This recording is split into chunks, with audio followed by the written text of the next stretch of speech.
Greetings, beloveds. This is poet educator Kamaya Lizette, representing for St. Lucia and the voice for PIFF all the way in London, UK. You are watching the PIFF Connection on UCCN TV. Well, Hotep family, Hotep, peace and blessings. I greet you in the name of God and the ancestors, and whose footsteps I most humbly walk. I'm Brother Ed Emoji Herman, Haru Shapsu Uchat. We are here at the PIFF Connection in Philadelphia, PA. As you know, this is our headquarters down here. And today we have a very, very special friend who's from the Midwest. She's here. Now, if you listen to our radio show, she's been on the radio with me, right? So this is the first time I officially meeting her after a couple of years. She's been on radio with us. So I want to introduce her to the Philadelphia family, our worldwide family, those on the internet and our YouTube channel and all over who watch us and support us, and I'd like to thank you for that. So we have Sister NebSa here with us this afternoon here in Philadelphia. So welcome to Philadelphia. Oh, thank you. I'm really enjoying it. Yeah. So you left the Midwest and you came to the city of brotherly love. What's going on with that? Well, I have a mentor that lives here, Okay. and I guess she felt that I was being too much of a recluse in Cincinnati, Ohio. Not So you. she said I need to get my honey over here. She didn't say it like that. That's what she meant. That's what she meant. Okay, She has a way of being very stern with me and telling what I have to do. Okay. To come and to build some relationships and to meet some people that she wanted to introduce me to. And I'm really glad I did. Okay, we're going to talk a little about it. So you're here to meet some people, do some more networking. So before we get into it, let's tell those who don't know who you are in the other 49 states, maybe 48 states, and the global community in Africa, Asia. Let's get back. Let's talk about who you are and how you got to be Sister NebSa. Who is Sister NebSa? Oh, wow. Okay. Well, I kind of surprise people. I have to tell you, I have a Facebook group called the In Spirit Arts Village to Vendor Pipeline. And the members of this group, they are always like, oh, that's right. You're not that African American after all. Because I spent so many years in foreign countries. Really? Yeah, I left America. I was born in Ann Arbor, Michigan. Okay, sure. Okay, you Michigan is not the Buckeye State. That's the I forgot what they call it. The Buckeye State's Ohio. I can't remember which one. Oh, goodness. I don't even remember. Stop that. Both of my parents are from Detroit. Okay. And my grandparents are too. Was it a 315 area code, if I remember correctly? 313 or You're 315? going way back. I don't even know.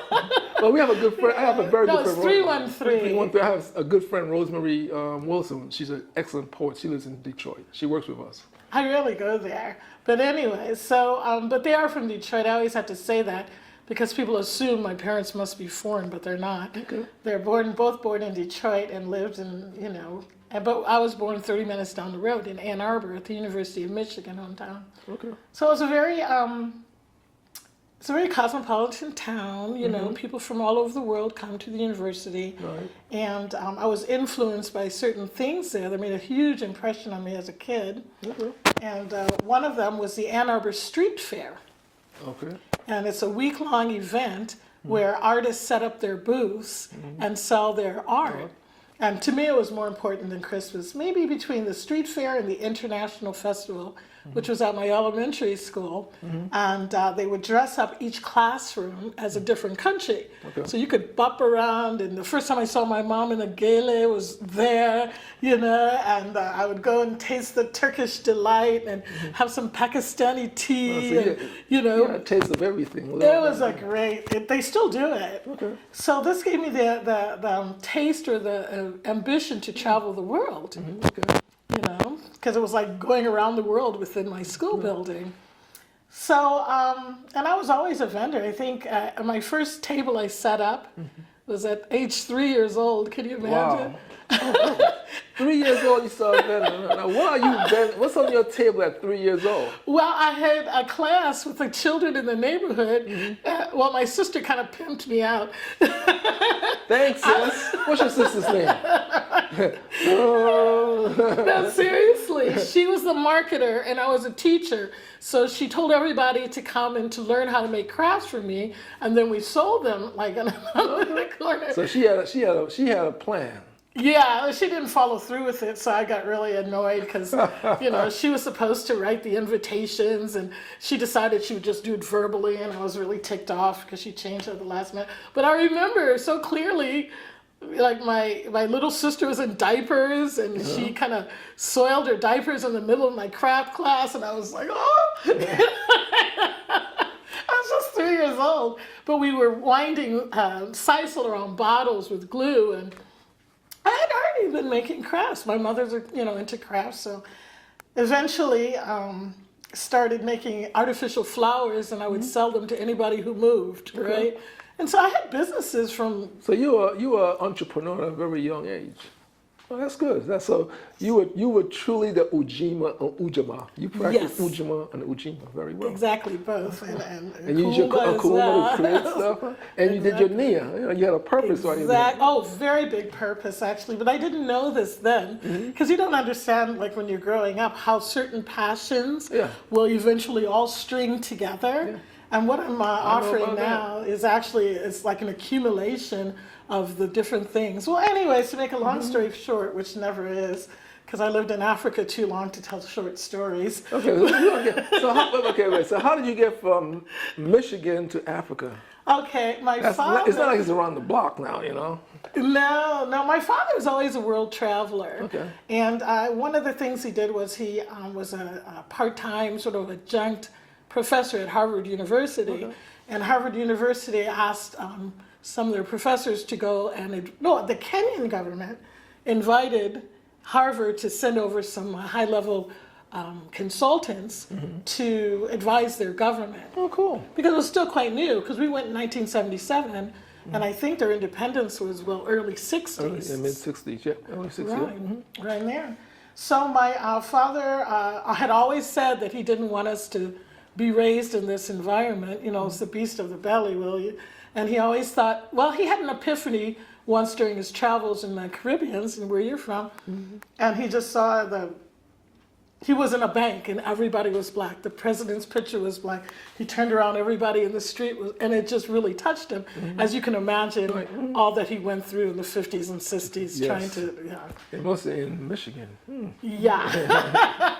So anyways, he took that job. It was supposed to be a 2-year stint. And after 2 years, he made so many connections.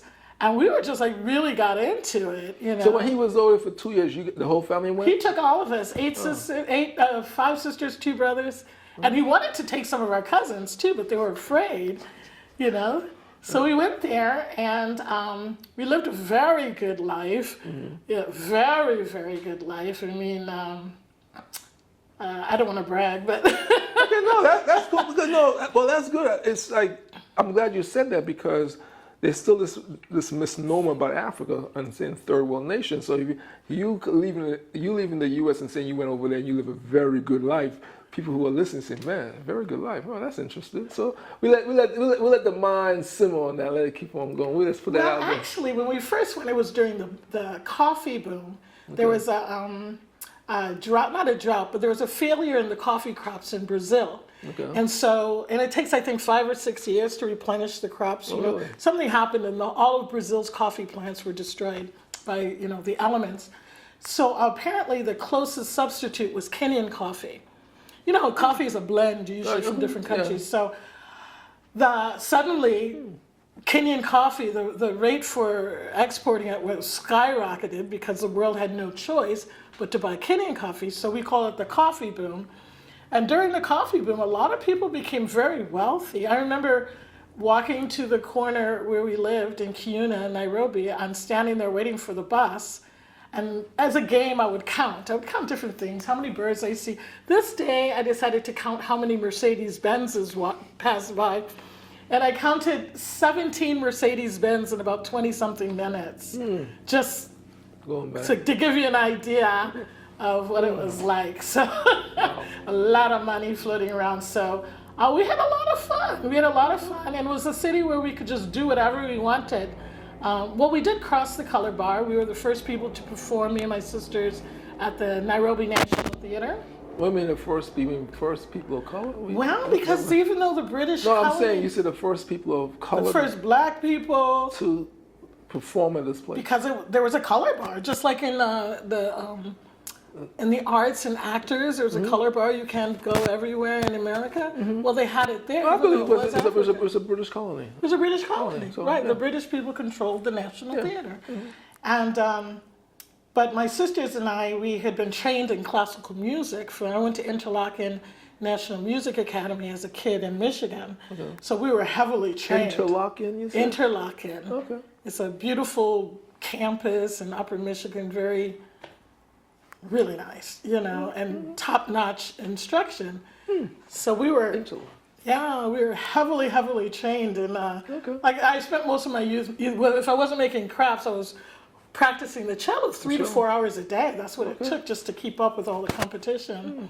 So I'd never got in trouble as a kid. I was too busy. So how long did you stay in Africa for? 18 years. Oh, in Kenya, different countries? No, Kenya, I went to France for university and traveled Europe a lot, and then came back to Kenya, and that's when I started my business. And then after some years, I moved to the Kingdom of Swaziland. My father was shifting into that high-powered position. He wanted to go into more laid back. He wanted to just be a director at a rural college, and that was always his dream, right? To run a college, and he's an intellect. So he wanted to teach. You want to teach? Yeah, he wanted to teach. Swaziland, okay. So you were right above South Africa. Okay. Yeah, right over there. Yeah. So that was pretty interesting. I stayed there for 6 years. Okay. And now they call it Eswatini. It's not Yeah, Swaziland. you were telling me that. So it's called the what now? The Republic of No, they don't call it Republic. Before it was a kingdom. Right. It wasn't a republic at all. It's like literally you're living in the king's backyard. Yeah, I remember the king who had a whole bunch of wives. I remember when he passed. Yeah. Yeah, and then the second one, well, it's a tradition, right?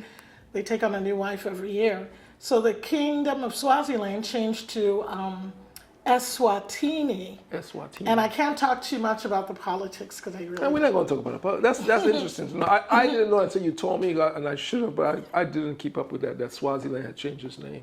Yeah, I changed its name. Oh, that's interesting. Okay.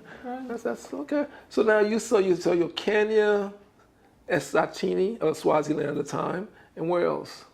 And France and the United States. I mean, in terms of living. Living in the motherland. Those are the two countries you live in. Yeah, but I've traveled to I think maybe 30-something countries. Because my work takes me different places. We're gonna talk about that. We're gonna talk about your work when we come back. We're gonna take a break. All right. And we're gonna come back. We're gonna talk Sister NebSa. NebSa. NebSa. People don't call me sister, they call me Miss NebSa. I don't know why. Ever since Africa, everywhere I go, people say Miss NebSa, Miss NebSa. So I just kind of took that. Miss NebSa. But I do have a Kemetic name too. Me too. Yeah.